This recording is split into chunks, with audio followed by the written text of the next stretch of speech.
We're going to go ahead and get started with the presentation. Thank you all for coming out today. This is a great turnout.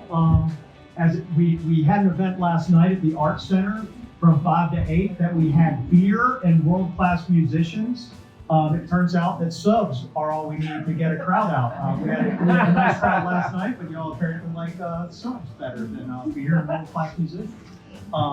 So again, as we continue to go through this process of looking at the Uptown area and what it may become and what's possible and how development occurs there and throughout the rest of town over the next years as we begin to and continue to grow and develop.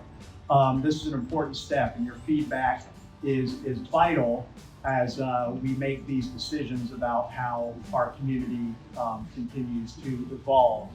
So today, I'm sure if you were here earlier, I hope you got a chance to go around, and if not, afterwards, you'll have that opportunity to some of the boards to see some of the initial concepts and talk with our consultants about those concepts, get more information, and provide feedback.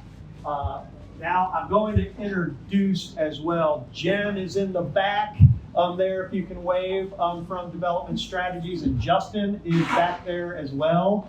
And they will be around to ask questions and provide information, as well as Matt Wetley, who is the principal with Development Strategies from St. Louis. So I'm going to turn it over to him now and let him take it away. Great. Thanks so much, Bob. And thank you all for being here. This is wonderful turnout. And we really appreciate this. We're going to need your continued feedback. We were here a month ago. So many of you turned out for that, and I think you're going to see us reporting back what we heard from you all, and what you'll see over here on some of these boards are our efforts to incorporate a lot of the thinking that you all provided into what we think holds a lot of promise, and what you all have told us is a crucial area. It's really the center of your community, Uptown, geographically, and in terms of the volume of people that see your community. This is kind of the first thing that they see. It will be the last thing that they remember, and so it's really important that whatever happens here is done well and done right, and it's going to require some new thinking and some new ways of doing things for all the parties involved in development. That's the community, that's the private sector, that's the public sector, and that's what we're here to kind of create a new model for doing development. What you won't see on any of those alternatives is a complete lack of development. It's not. It's what we want to do is we want to really put forth realistic strategies that work within the legal framework and economic framework, but also incorporate community thinking and community benefit. And so you'll see different scenarios. None of them are, there's no one strategy to realizing a new and renewed Uptown. What there are a series of ideas that we need to get feedback from you all on to give us direction on a preferred strategy to move forward. So what we're going to do, I'm going to kind of walk you through a presentation. I'm going to share some thinking on placemaking, and we're going to invite your feedback. There will be, I know many of you have already contributed thinking, and you've gone to these boards. Hopefully, if some of you haven't had a chance to do that, you can stick around and give us your feedback after the presentation. And so we're really looking forward to having a continued conversation with y'all, because what we're going to do is come back likely in the winter months, January, February, with some refined thinking that incorporates this round of feedback that we get from you all. And all of this will be, a lot of our content will be, and in fact, in some ways, more detailed content will be on the website, clemsonnext.com/Uptown. Also follow us on, follow the city on social media. We'll keep you updated. So the last event, as we said, we had a really good turnout, got a lot of feedback from you all. We're going to share with you some of that. We were very fortunate last time to have great weather. We've got great weather again, so we're kind of 2 for 2. We've kind of really lucked out with that. Over 100 of y'all turned out last time. We got 320 survey responses. 2,000 unique visitors to the website since the beginning of October. So that's really good participation. We really need that from you all. If you're new to this process, this is the area we're talking about. We're talking about a special opportunity for something that's going to inherently need to involve development, something that could be really, truly special and one of a kind. And we're talking about this area kind of south of Tiger and on both sides of College Avenue. And we're especially focused in this presentation on that space between College Avenue and Abernathy Park, south of Tiger.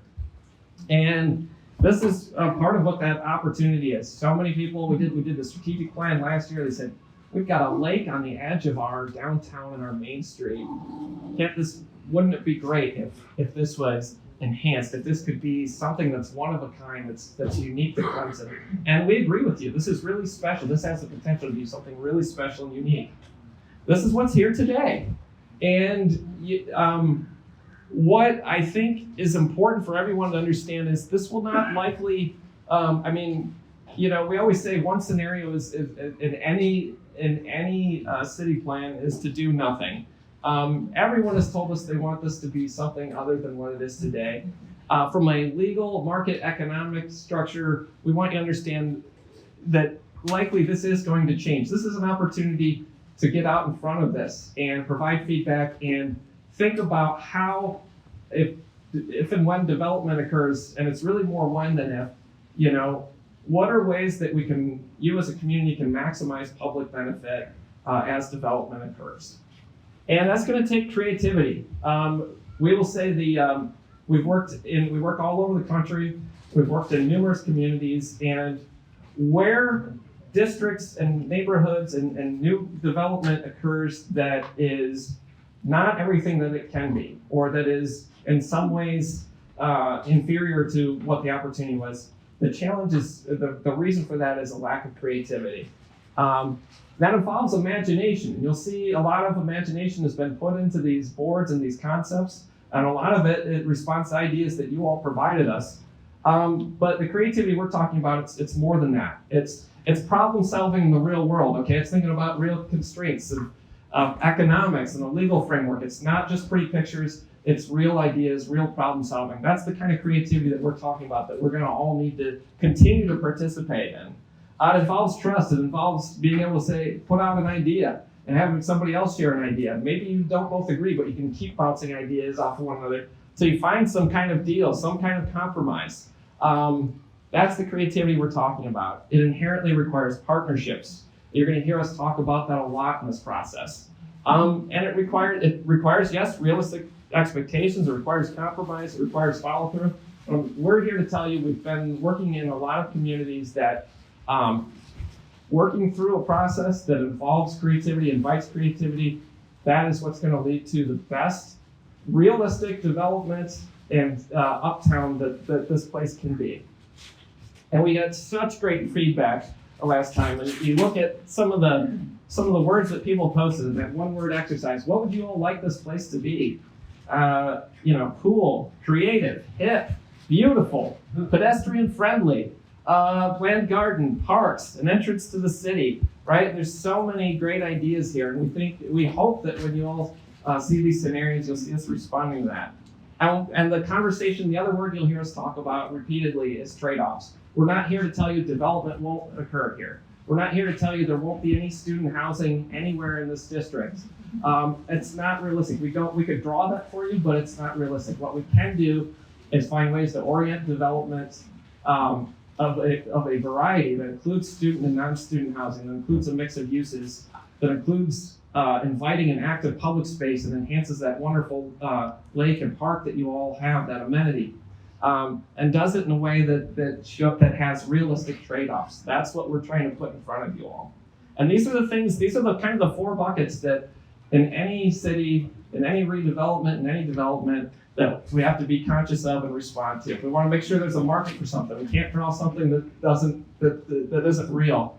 There's economic feasibility, but also this area needs to be a great place. That's going to be essential, and it needs to respond to real policy and real goals that you all as a community have said that you want for your community.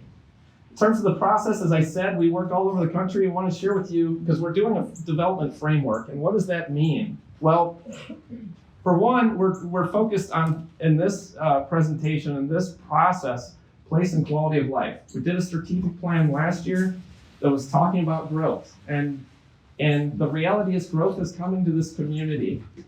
How you respond to it and how you get ahead of it and out in front of it is what is within your control as a community. This presentation, this focus is on Uptown. It's about land use and development. And it's about how to create the best place and quality of life, given the realistic sort of legal economic framework that we understand. How can you all get the most from this place as a community? And and so part of the strategic plan was really on how to accommodate growth and development. And we identified these 4 or 5 specific sites within the city to really focus development. Because so many other places, it's about enhancing and preserving neighborhood character. These were the 5 places that came up, and Uptown is one of them. This is a real focus on land use for Uptown. And a development framework really guides the type and amount and style of development and density and use, as well as setting aside areas for public space. It's different from a physical master plan. A physical master plan is a specific design that leads to construction documents and built projects. This really comes before this. This would be a guide to whatever happens in the future. And what we're part of right now is that dialogue, asking you all as a community, what do you want this place to be? But we also are asking, what can this place be? And that means, looking at that realistic framework that we were talking about, the economics, the legal framework, and so on, and see where we can align those things. Where we are in the process, we're at step 2. We're coming back to you all with alternatives, right? The first meeting was about listening. This is about putting in front of you different alternatives so that you can react to them. Tell us what you like. Tell us what needs improvement. That's where we are. We're going to take that feedback. We're going to work on that, refine that, and come back and see if we can advance a scenario even closer to something that you all as a community approve of. And again, if you haven't, just a last shameless plug for the website. Please sign up if you haven't already. It's our best way to keep in front of you and keep you apprised of everything that's going on. So feedback, we had that first meeting. In fact, we've been soliciting feedback in a variety of ways. We had an open house last night. We've interviewed, we've done stakeholder interviews. We've talked to property owners. We're here listening to you all as a community today. We're working to engage with folks on social media. We've got that website presence. And this is about those in-person community workshops. And, we asked folks in the last meeting, what would you describe, or how would you describe what Uptown is like today? And these are some of the words that, number 1 was congested, right? And I want to address this because the city is working on and going to be working on a citywide transportation plan. That's not what this is. This is about focusing on land use and development and where we can address traffic issues through land use. You'll see a lot of ideas that we're putting forth on this, but this is not a citywide transportation plan. That's not what this is. We want to focus on, for this, we are asking of you about development, giving your ideas about development and public space and how to use the land itself within a realistic framework. Other words that came up, in fact, in total volume, these other words, though smaller, came up more. This place is unwelcoming, it's uninviting, uninteresting, unappealing, unpleasant, right? A lot of uns. And boring. These were the words that came up. You will see a lot of strategies to address a lot of those words. What do you want Uptown to be like in the future? And those are those words that you saw, right? Accessible, vibrant, walkable, inviting, welcoming, a destination, friendly, interesting, exciting. You're going to see a lot of ideas that help enhance and address those words. And so, just at a high level, we had, I think 320 responses, just a summary of some of those. And by the way, we've got boards, and we'll have all this stuff on the website if you want to look at more detail and all the individual comments. Strong division on student housing.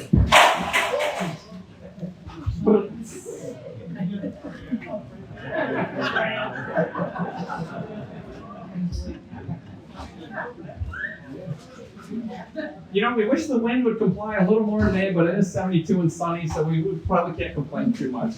Oh goodness, there we go.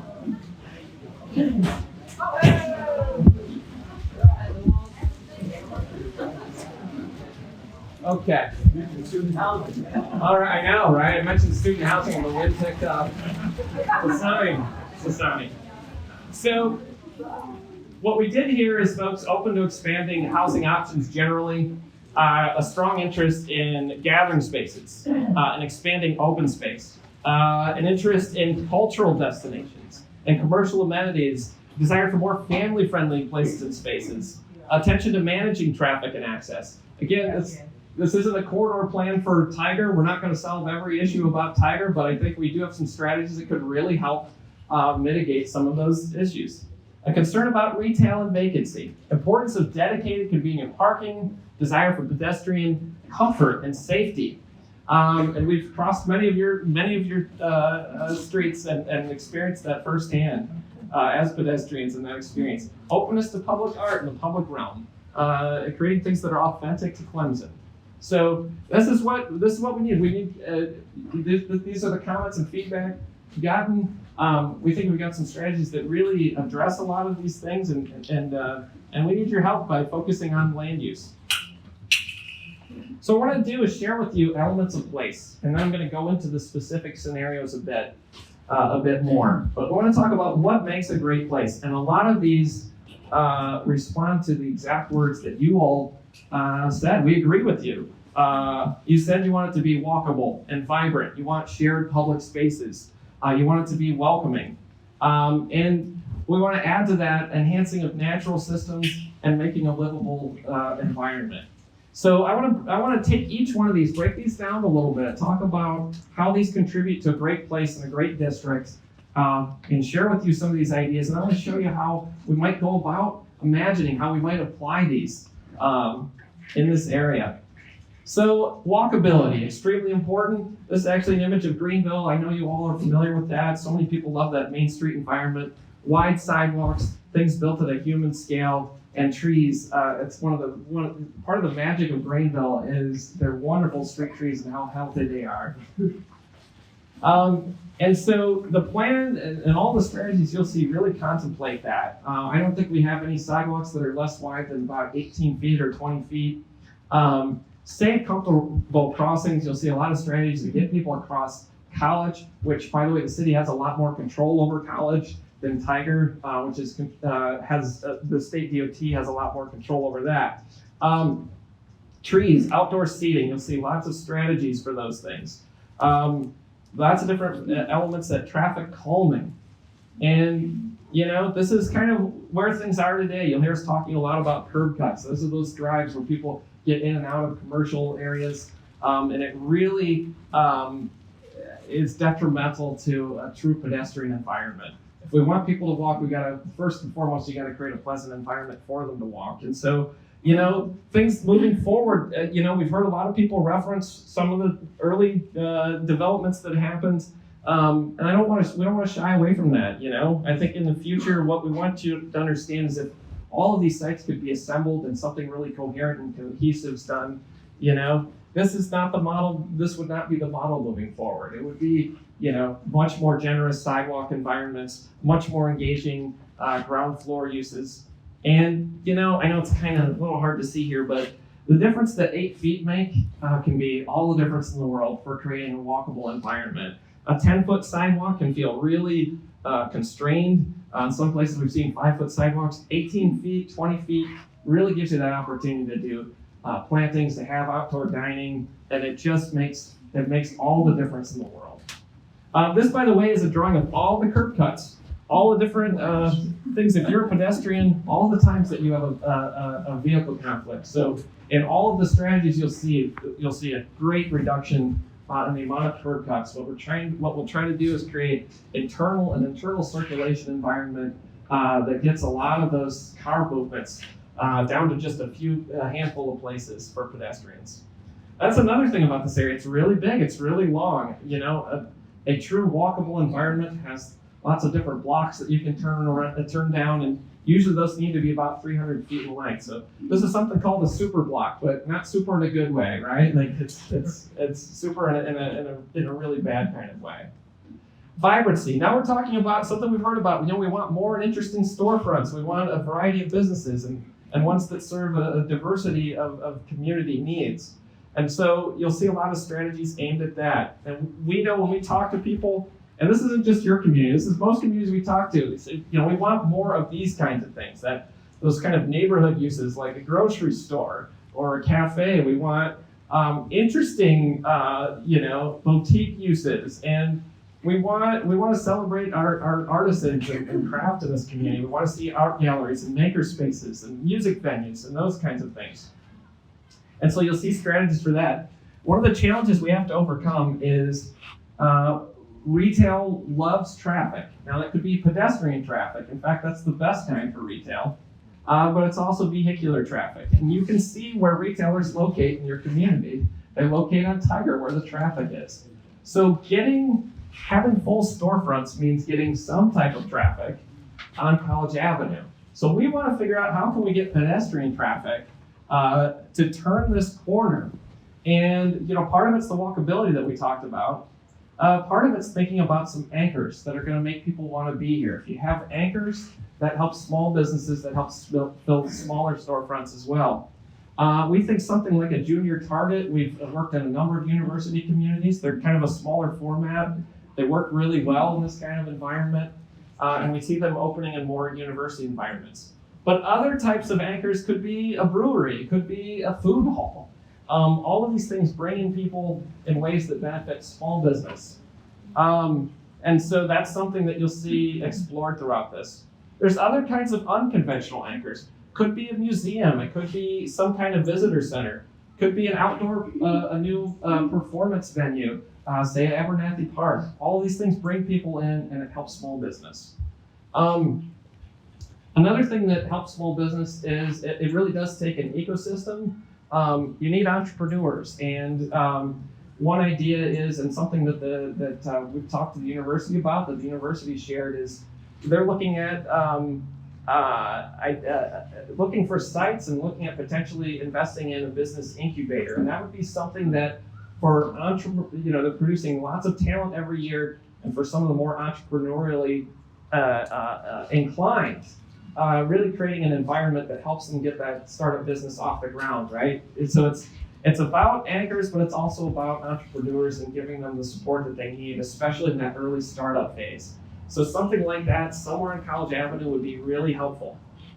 Shared spaces, and now I'm talking about town squares and village greens, those kind of, often these are the gems of any community. They're the places that when you think of your community, or the places you want people to think of when they think of your community. They're the things you remember when you go to other communities that they have really great public spaces.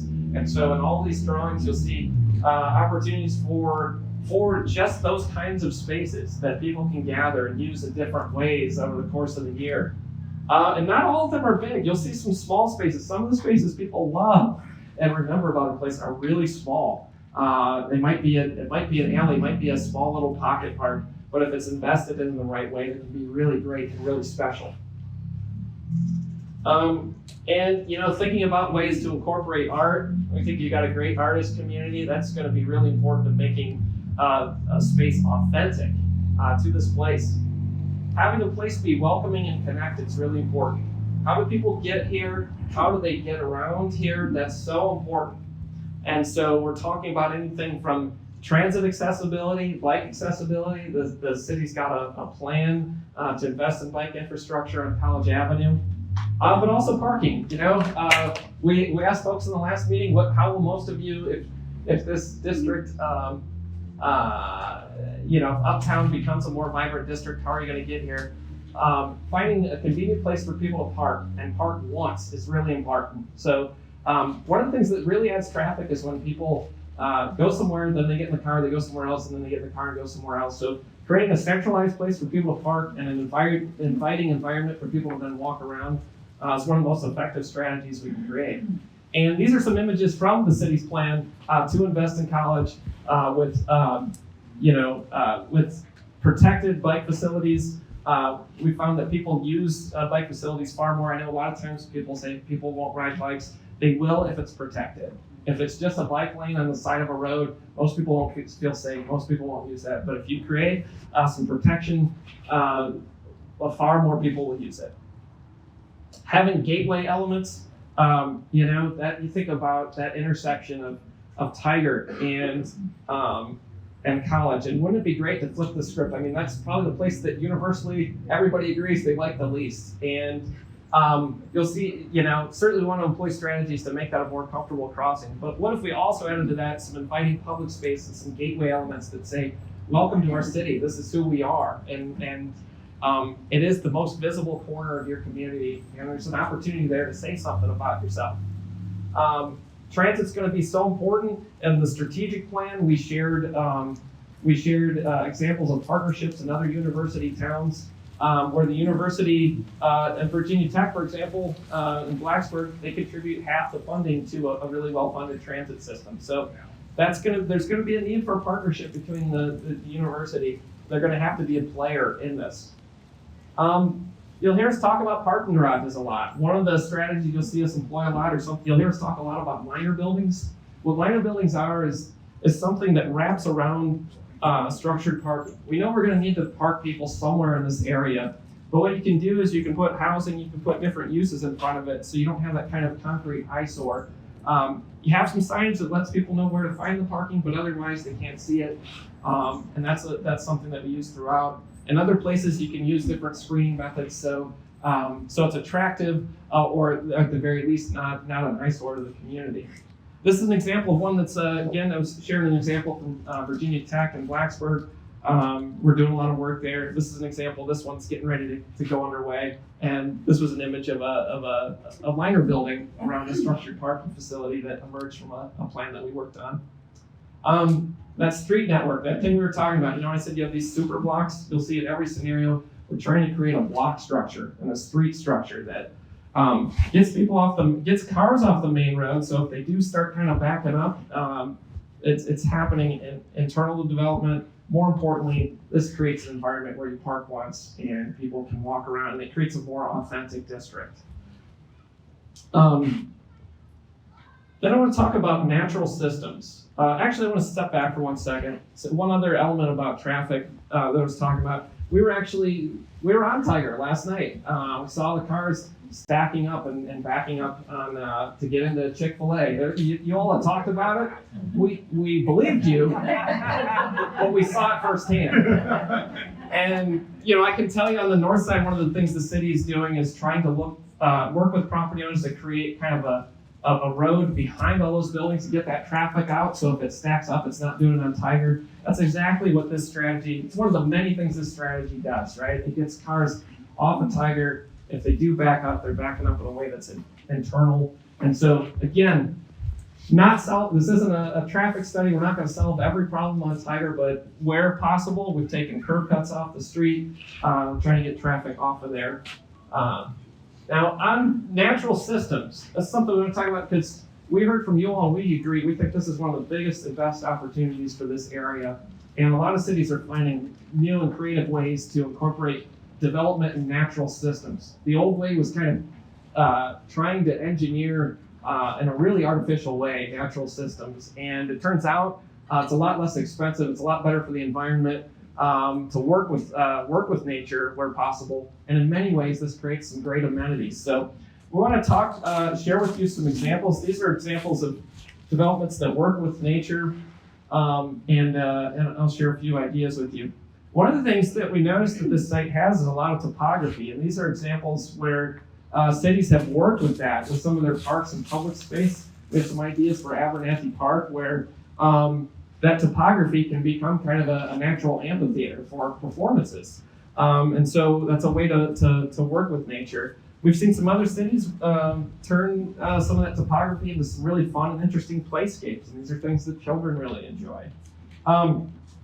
Creek daylighting. This is a term for that, or it's a concept that we think could really have merit in this area where you actually have a couple of creeks that you can't see because they're underground right now.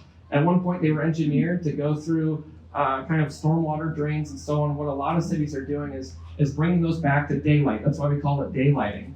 And they can provide wonderful amenities in cities. They can be incorporated in developments. They can be incorporated into more natural settings. People love water, and this is a way to take water that you have and just bring it again to daylight. One of the things you'll see are strategies that kind of even invite that in ways that you can see or would be able to see from College Avenue and follow a creek all the way to the river on a boardwalk. And it's great for the natural environment as well. Opportunities for recreation. Maybe having that kiosk that rents or storefront presence. You go and you rent a kayak, you rent a bike, and then they kind of can tell you where to go to pick up that kayak down by the lake. We think that would be really beneficial. Continuing to invest, you got some great boardwalks. Continuing to invest in bike infrastructure along the waterfront, jogging paths, all of this, getting people into nature. You've got a lake; it's right there. It's right next to your, right next to the center of your town. So, finding opportunities to encourage people to use it more is a really logical opportunity. You'll see playscapes and nature playscapes. This is something we see a lot of cities doing that we think would be a great idea, great opportunity here. We heard people asking for more kind of family-friendly amenities. Playscapes kind of use the natural topography. They might use a daylighted creek and use natural elements, things that have very little impact or no impact on the environment, provide educational opportunities, and provide opportunities for play. And we think this would be a real natural, literally and figuratively, opportunity for park development in your community. Passive uses. We always like to point this out. Not every part of a park needs to be programmed. Having open space and letting people figure out how to use it in passive ways is really important. It's an important part of any park development. But also finding opportunities to maybe get people near water. These are examples of, you see an example of a beer garden that's actually in a park. There's a kiosk where you can go, get beer or food, and there's picnic tables, at different times of the year when it's usable, when the weather allows for it, and it just gets people right next to that edge of the water, and it's, this can be a very popular approach as well. These ideas are not mutually exclusive. We've got a lot of park space to think about and dream about. Lastly, livable.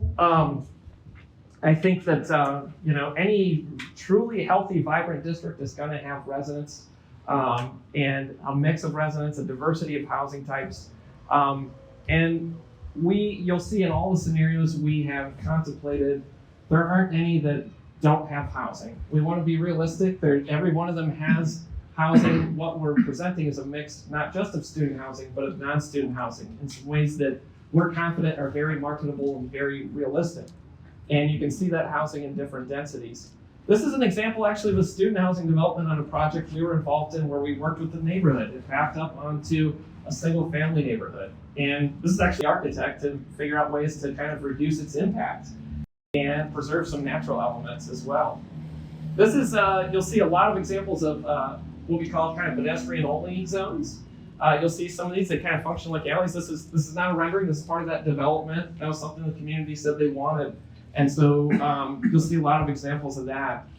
This is another example of a mixed use building. This one, this is something we worked on in Lexington, Kentucky, where a junior Target anchor was brought to the table. And so they're on the ground floor, and you see those 20-foot sidewalks. These trees, actually, I've been there more recently, they're really starting to grow and fill out, and they'll get better over time.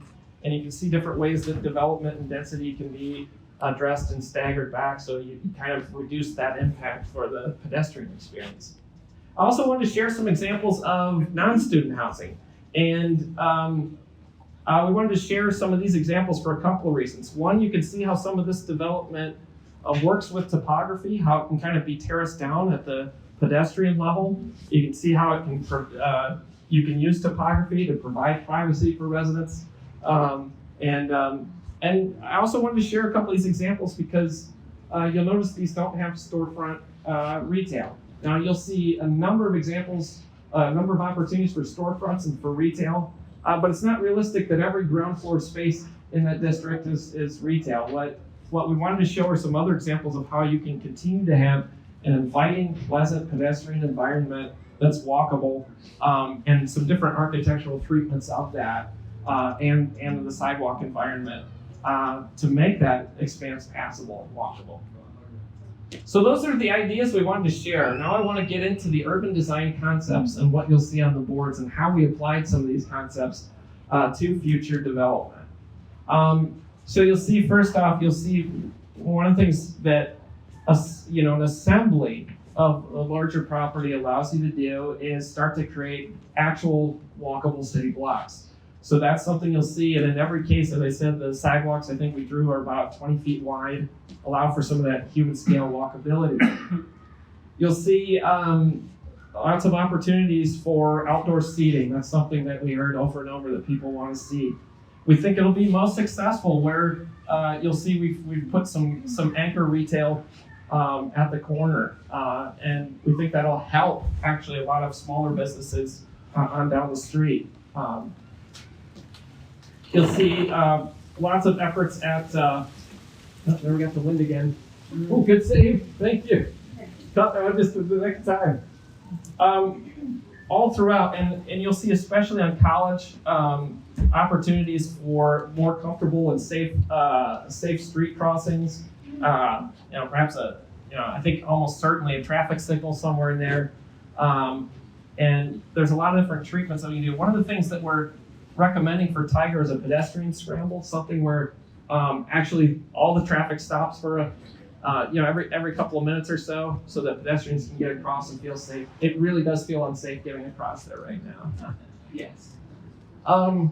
We think this is really that kind of ideal site for some kind of retail anchor. Again, it could be a junior Target, could be a grocery store, but having that here at the corner is going to help business all down the street, help fill some of those storefronts. We think with a mix of student and non-student focused businesses. Opportunities for storefronts, for entrepreneur space, some office space, co-working space. It's really important. You'll also see one of the things we did was really kind of focus on quality retail as opposed to quantity. So you'll see retail kind of at the corners of buildings or active storefronts. And so that's sometimes a more successful approach where you don't have market demand for retail everywhere. You can locate it at some of the most prominent corners. And that's really enhancing of the pedestrian environment. We talked about business incubators. We think there's any number of sites that could be really beneficial for that. We want to make sure that there's some office space for local entrepreneurs to grow space. One of the challenges when we did the strategic plan, we're looking at your economy. There's very little professional, non-university-based employment, especially in kind of the office sector. So, if somebody wanted to start up a business, where could that space go? And co-working space is an increasingly popular approach to that. We want to get people near the water. We think there's great opportunities to enhance the natural environment, but also we've heard from folks that they'd like to see some opportunities for a cafe or some outdoor dining. We also think an outdoor music venue could be great here, and like you said, make use of maybe some of that natural topography. Explore lots of opportunities for public art throughout. We were just, I think yesterday, walking along one of the trails in Greenville and just seeing how they intersperse public art from local artists throughout. And it's really engaging, and really we feel it tells a story about their community, and who, we feel like we have a better sense of who they are as a community by displaying some of that art publicly. You'll see public space interspersed. In most cases, we have some at the corner. We think that's a great opportunity for that gateway environment. But you'll also see it kind of throughout. Other shared spaces. Actually, one other shared space, you'll see kind of that daylighting of these creeks. There's one kind of on the southern portion, and you'll see kind of a park environment around that, maybe a boardwalk that Maybe you see it again from College Avenue, but you can follow along a boardwalk all the way to the river. Wouldn't that be a cool idea? We talked about the street grid. And yeah, opportunities to expand the park. One of the ideas we have is putting some on-street parking on Kiowee. And what that enables us to do is maybe remove the parking that's in Abernathy right now. When we were in Abernathy Park and we were standing in that parking lot, some of the best views of the lake and best parts of that space are parking lot right now. So we thought, why don't we shift that to on-street parking, get the same number of spaces, can still make it ADA accessible, and free up some of that space for some other use. And yeah, here's that concept of kind of following a daylighted creek all the way to the water. Ideas for naturescape programming, that kayak rental. You'll see different potential locations for that in some of the different scenarios, but we think these would be great programming ideas for the park. And then housing, really providing a diversity of housing options where you see yellow, you see student housing, where you see orange, you see non-student housing. We have, in a lot of cases, these are pedestrian connections. So we've actually, I think there's something like 14 curb cuts along Tiger. We've got it down to 2 in our scenarios. These would just kind of be pedestrian-only spaces that you all said you wanted to see. And really, with thinking about this as a bigger site instead of individual developments, you can really start to think about how to do development, do density in some places that isn't even really that visible for most community residents. So having a bigger site enables us to design things in a way that, yes, there's development, but we can come up with creative ways to minimize its impact. So, that's a summary. I want to share with you a couple of other things, and then really get your all feedback and invite you, if you haven't been to the boards or you want to come back to them, to come to them, and we'll all be there, and myself and Justin and Jen and members from the city will be there and happy to talk to you. But I wanted to share this with you because these are some of the goals that City Council looks at, and this is kind of these are their guiding values and principles. And we've been looking at these throughout. As we developed the strategic plan last year, as we're thinking about development, how many of these ideas and values can we interweave in this? And so inclusivity and thinking about opportunities for people across different age spans, and creating usable things like the nature playscape and creating some family amenities. Engaged in healthy living, really enhancing that public space, enhancing opportunities for recreation, environmental sustainability. You saw that idea of daylighting those creeks. Creates a great amenity. It's fantastic for the ecology of your city as well. Smart and planned growth based on healthy transit-oriented urban design principles. This would be envisioned as very much a transit-supporting development. An economically resilient environment, right? That supports residents and businesses. We tried to create several strategies that would support businesses. Safe and secure communities. Really, we wanted to focus on improving those crossings, making those feel safer. All right, so, on down the list, I won't read every one of these, but, town and county relationships, we're really looking at how we can, you can't address everything with any particular site. That's a mistake a lot of communities make, but we really feel like there are ways that these designs address a lot of these values. So for today's activities, if you haven't done them already, please walk around. We've got we've got some introductory materials on the site that can kind of orient you. We have you can read in a more detailed way some of the public feedback that you all gave us last time and how we're reporting that. And this will be made available on the website. And then you'll see these 3 alternatives. And we really, we've got, assuming the wind complies, we've got, we want you to kind of take those Post-it notes and tell us, you'll see boards next to them and say, like, what do you like about this alternative? What do you think could be improved? And so we need those comments. I was telling some folks, like, my memory's not good. I heard a lot of comments. My memory's not good enough to remember 100 comments, but if you write them down, then we can't forget them. So that's really helpful when you all do that for us. And we will try to incorporate those in some revised scenarios. So tell us, what do you like? Tell us what we could change or improve. And also this will be made available on the website. We'll do another survey and hopefully reach as many people as we can. But use those Post-its, get those pens out, let us know what you think, and do go to the website and we'll keep you updated that way. So that concludes the presentation. I want to thank you all for coming out, and do meet with us at the boards. I'll be probably standing at one of the ones in the back, and just let us know what you think, and let's continue this conversation, because we'll come back with another round of edits and revisions based on what you all tell us. So I want to thank you all very much for your time. Thank you for being here.